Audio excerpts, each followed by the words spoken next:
नमस्कार दोस्तों, स्वागत है आपका न्यूरोमेड टॉक्स में। आज बात करेंगे बहुत ही इम्पोर्टेंट टॉपिक ऑटिज़म के बारे में। आपने शायद इसका नाम कहीं ना कहीं सुना होगा या बहुत सारी ऐसी मूवीज़ हैं जिसमें इसका रेफरेंस है। शाहरुख खान की एक मूवी आई थी बहुत टाइम पहले, माय नेम इज़ खान। उसमें उन्हें एस्पर्जर सिंड्रोम नाम की बीमारी थी। आजकल इस बीमारी को ऑटिज़म में ही माना जाता है और अब पूरा नाम हो गया है ऑटिज़म स्पेक्ट्रम डिसऑर्डर, ASD। इसका मतलब ये है कि जो ऑटिज़म के फीचर्स हैं वो कम मात्रा में, मीडियम मात्रा में या बहुत ज़्यादा मात्रा में हो सकते हैं और उसी को हम कहते हैं ऑटिज़म स्पेक्ट्रम डिसऑर्डर। ऑटिज़म जो बीमारी होती है एक न्यूरो डेवलपमेंटल डिसऑर्डर है। न्यूरो डेवलपमेंटल डिसऑर्डर का मतलब ये होता है कि जब बच्चा माँ के पेट में था उसी समय किसी जेनेटिक कारण से, किसी एनवायरमेंटल फैक्टर से, किसी इन्फेक्शन की वजह से, चाहे जो भी कारण रहा हो, उनके ब्रेन का कुछ डेवलपमेंट इस तरह से नहीं हुआ है जिसमें सोशल स्किल शामिल होती है, कम्युनिकेशन शामिल होता है। अगर ये वाला पार्ट ब्रेन का डेवलप नहीं हुआ है तो जो प्रॉब्लम आती है उसे ही हम ऑटिज़म कहते हैं। जो मुख्य लक्षण होते हैं ऑटिज़म में, उसमें कम्युनिकेशन ना कर पाना प्रॉपर तरीके से, वो स्पीच के द्वारा भी हो सकता है और इशारों के द्वारा भी अपनी बात को व्यक्त नहीं कर पाना हो सकता है। बच्चे का रिपीटेड बिहेवियर हो सकता है। कोई एक मूवमेंट, जैसे हाथ का मूवमेंट बार बार एक तरीके से करना, एक ही तरह से गोलाई में घूमते रहना, अपने आप में खोए रहना, दूसरे बच्चों से इंटरेक्ट ना करना, इस तरह के लक्षण हो सकते हैं। आज का ये वीडियो दोस्तों मैंने इस तरीके से बनाया है जिसमें पेरेंट्स को ये समझ में आ जाए कि बच्चा कितना बड़ा है तो क्या उसमें ऑटिज़म के फीचर है या नहीं। जैसे कि 1 साल का बच्चा है तो उसमें क्या फीचर होंगे जो ऑटिज़म की तरफ इशारा कर रहे हैं। इसी तरह से वो 2 साल, 3 साल, 4 साल, 5 साल और 7 साल तक अगर उसमें जो भी फीचर्स आ रहे हैं ऑटिज़म के, वो हम इजीली से आइडेंटिफाई कर पाएंगे।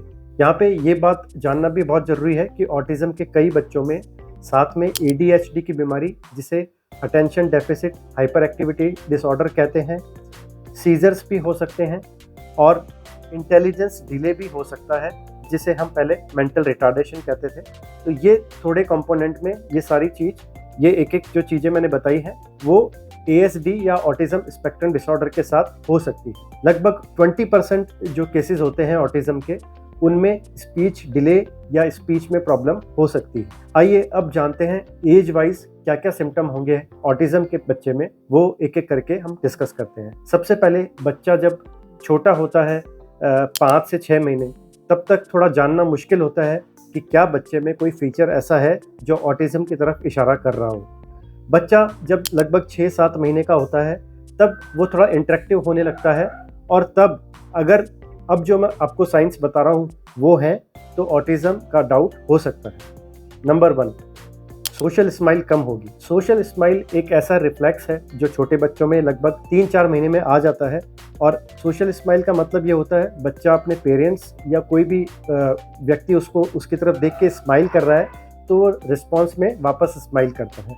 अगर सोशल स्माइल कम है तो ये एक साइन है ऑटिज़म की तरफ। दूसरे नंबर पे आई कांटेक्ट। 6-7 महीने का जो बच्चा होता है वो आई कांटेक्ट करता है अपने माता से, पिता से।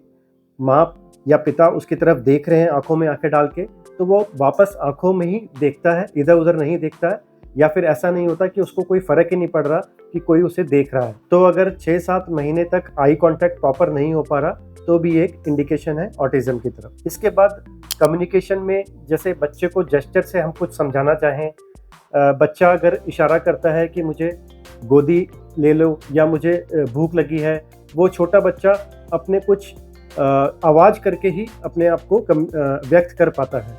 अगर वो आवाज़ भी ऊ आ या रोना चिल्लाना थोड़ा कम है तो भी थोड़ा सा डाउट होता है कि कहीं ऑटिज़म तो नहीं है। इसके बाद आता है बच्चे का रिपीटेड बिहेवियर।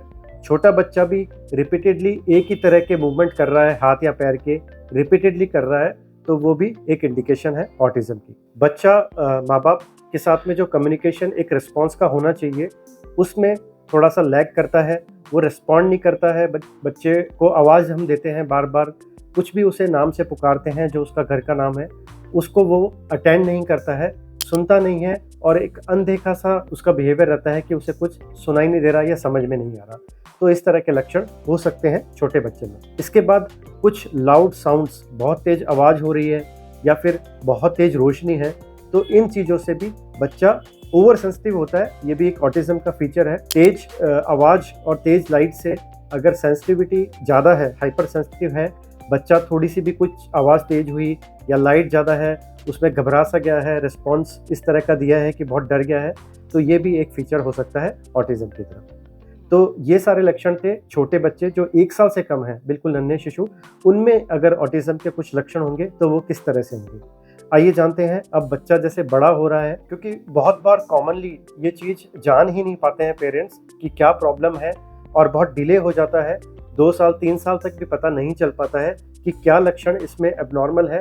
और जब स्पीच डिले, जो कि एक फीचर है ऑटिज्म का, वो जब सामने आता है, तब पेरेंट्स परेशान होके सलाह लेते हैं, कभी पीडियाट्रिशियन से, कभी साइकोलॉजिस्ट से, कभी फिजियोथेरेपिस्ट से।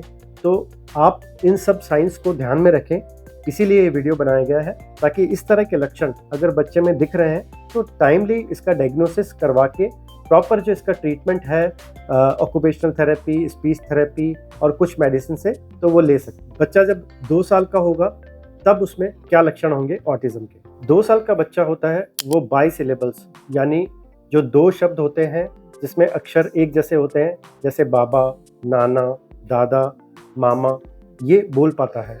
अगर बच्चा ये शब्द नहीं बोल पा रहा है तो ऑटिज्म का डाउट हो सकता है।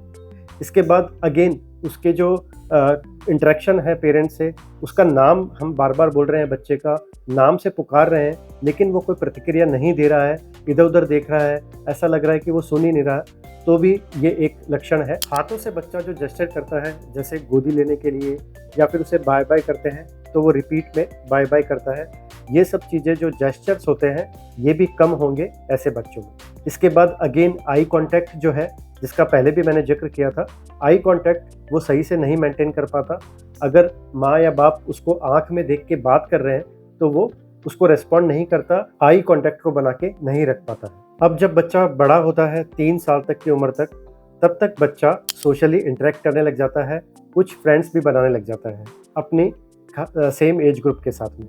तो अगर बच्चे में 3 साल तक के बच्चे में ये चीज़ नहीं है कि वो अपने साथ की उम्र के बच्चों के साथ नहीं खेल पा रहा है, उनसे इंटरेक्ट नहीं कर पा रहा है, तो भी ये एक लक्षण ऑटिज्म की तरफ जाता है। इसके बाद स्पीच यहाँ पे डिलेड होगी, बच्चा उतने वर्ड्स नहीं बोल पाएगा जितना एक नॉर्मल बच्चा 3 साल का बहुत सारे वर्ड्स जान जाता है और रिपीट करता है, बातों में वो सारे शब्द यूज़ करता है। लेकिन ऑटिज्म का जो बच्चा होगा उसकी जो वोकैबुलरी होगी वो कम शब्द होंगे, उन्हीं को ज़्यादातर वो रिपीट करेगा। और एक बहुत ही कॉमन जो चीज़ इनमें देखने को मिलती है, इकोलेलिया। इकोलेलिया का मतलब होता है जो सामने वाला जो व्यक्ति उनसे बात कर रहा है बच्चे से, जो शब्द वो कह रहा है उन्हीं को वो रिपीट कर देता है। तो ये भी एक फीचर है ऑटिज्म का। इसके बाद फिक्सेशन एक ऐसी चीज़ है जो 3 साल के जो बच्चे ऑटिज्म के होते हैं उनमें देखने को मिलती है। फिक्सेशन का मतलब एक टक किसी भी एक चीज़ के बारे में, जैसे अगर घड़ी की टिक टिक चल रही है तो उसे फिक्स करके अपनी आइज़ से उसे ही देखता रहेगा, या कोई चीज़ पैटर्न कोई टीवी पे ऐसा चल रहा है जो उसको पसंद है, वो वीडियो बार बार उसी को देखते रहना, ये फिक्सेशन वाली चीज़ भी 3 साल के बच्चे में जो ऑटिज्म के बच्चे हैं उनमें देखने को मिलती है। 3 साल का बच्चा टॉयज से बहुत खेलता है, नॉर्मल बच्चा, लेकिन जो ऑटिज्म वाले बच्चे हैं इनमें देखा गया है कि टॉयज़ को लेके वो बड़े सेलेक्टिव होते हैं। कुछ एक टॉयज़ ही उन्हें पसंद आते हैं, और वो सारे टॉयज़ जो उनको पसंद आते हैं वो उनको लाइन से पंक्तिबद्ध बनाते रहते हैं।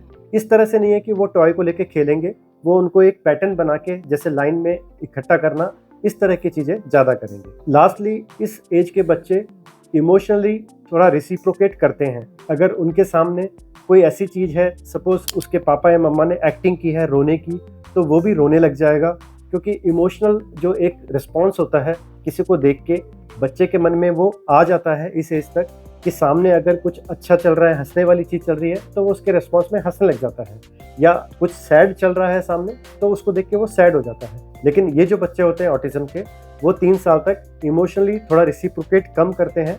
सामने अगर कोई सैड सिचुएशन चल रही है या पापा मम्मा उनके रो के दिखा रहे हैं उसको, तो वो इस तरह से बिहेव करेगा जैसे उसे कोई फ़र्क पड़ नहीं रहा। इमोशंस जो होते हैं वो कम होते हैं। आगे बढ़ते हैं। 4 साल के बच्चे में क्या चीज़ें ऐसी होंगी जो ऑटिज्म की तरफ इशारा करती हैं। स्पीच डिले एक बहुत सिग्निफिकेंट पार्ट है, क्योंकि स्पीच इस समय तक अच्छी खासी आ जाती है, कम्युनिकेशन अच्छा खासा आ जाता है। अगर इस चीज़ में प्रॉब्लम है तो ये एक इशारा है ऑटिज़म की तरफ। इसके अलावा जैसे पहले हमने जिक्र किया कि फ्रेंड्स बनाने में दिक्कत आती है, बच्चा फ्रेंड्स नहीं बना पाता है, अपने आप में ही अकेले रहना थोड़ा ज़्यादा पसंद करता है, तो ये सारी चीज़ें ऑटिज़म की तरफ इशारा करती है। यहाँ पे ये भी होता है कि बच्चे को अगर कोई जोक सुनाया जाए, कोई हंसी की चीज़ बताई जाए तो वो इसको रिस्पॉन्ड नहीं करता है। ये भी एक फीचर है ऑटिज़म स्पेक्ट्रम डिसऑर्डर का इस एज ग्रुप में। इसके बाद रिपीटेड मोटर मूवमेंट्स करना, जैसे कि हाथ को एक तरह से अगर हिला रहा है तो बार बार उसी तरह से करना, बार बार एक ही गोल गोल चक्कर लगाना एक ही जगह पे, इस तरह की चीज़ें भी रिपीटेड एक्टिविटीज़ जो है वो ज़्यादा होती है। और फाइन मोटर मूवमेंट्स, आपने देखा होगा कुछ इस तरह के गेम होते हैं जिसमें स्टैक करना होता है, एक एक करके बॉल्स को एक के ऊपर एक रखना होता है, तो इस तरह की जो चीज़ें होती हैं जिनमें फाइन मोटर मूवमेंट्स इन्वॉल्व होते हैं वो ये बच्चे थोड़ा सा कम कर पाते हैं। 5 साल का बच्चा हो गया है तो उसमें जो चीज़ें हैं जो ऑटिज़म के बच्चे में देखने को मिलती है, उसमें मेन ये होता है कि बच्चा सोशली कम्युनिकेट नहीं कर पाता। और जब 5 साल का बच्चा लगभग स्कूल जाना शुरू कर देता है तो वहाँ पे वो एडजस्ट होने में उसे दिक्कत आती है और इसका असर एकेडमिक जो उसकी परफॉर्मेंस है उस पर भी पड़ता है। बच्चे के फ्रेंड्स कम रहते हैं, वो अपने आप को ज़्यादा एक्सप्रेस नहीं करता, अकेला ज़्यादा रहना पसंद करता है और अपना जो रूटीन है उसे बड़ा ही फिक्स रखना चाहता है। अगर वो पर्टिकुलर एक जगह पे बैठ के खाना पसंद करता है तो रोज़ वो चाहेगा कि वहीं जाके खाना खाए। इसमें कुछ भी चेंज होता है तो बहुत ज़्यादा डिस्टर्ब हो जाता है, एग्रेसिव भी हो सकता है। तो रिपीटेड बिहेवियर और पैटर्न्स जो हैं, रूटीन है, उस पे फिक्स रहना ये बहुत ही टिपिकल फीचर है ऑटिज़म का। इसके बाद अगेन स्पीच में क्योंकि प्रॉब्लम है तो कम्युनिकेशन में दिक्कत आती है, इससे फ्रेंड्स कम बनते हैं और बच्चा थोड़ा अकेला अपने आप को ज़्यादा पसंद करता है रहना। और जैसा कि इन बच्चों में होता है, इमोशनली अपने आप को एक्सप्रेस थोड़ा कम कर पाते हैं। इमोशंस अगर आसपास कुछ हो रहा है, इमोशनल कोई चीज़ हो रही हो तो उस पर रिएक्ट कम कर पाते हैं, उससे रिलेट कम कर पाते हैं। इसके बाद 6-7 साल का जब बच्चा हो जाता है तो लगभग यही सारे लक्षण और बढ़ जाते हैं। स्पीच में दिक्कत आना, कम्युनिकेशन में दिक्कत आना, इमोशनली अपने आप को एक्सप्रेस कम करना, इमोशनली थोड़ा ब्लंट हो जाना, आसपास जो भी गतिविधियाँ हो रही है उनको कम रिस्पॉन्ड करना, तो ये सारे फीचर्स आते हैं ऑटिज़म के बच्चे में। अगर जो भी मैंने लक्षण शुरू से लेकर अभी तक बताए हैं, आपका बच्चा किस एज का है और उसमें क्या लक्षण ऑटिज़म की तरफ दिख रहे हैं, तो आप थोड़ा सावधान हो जाइए और टाइमली इसको डायग्नोस करके पूरी तरह ट्रीटमेंट हम ले सकते हैं, ताकि टाइमली ये डायग्नोस हो और इस तरह के बच्चे नॉर्मली अपनी सारी लाइफ एक्टिविटीज़ कर सकें आगे तक।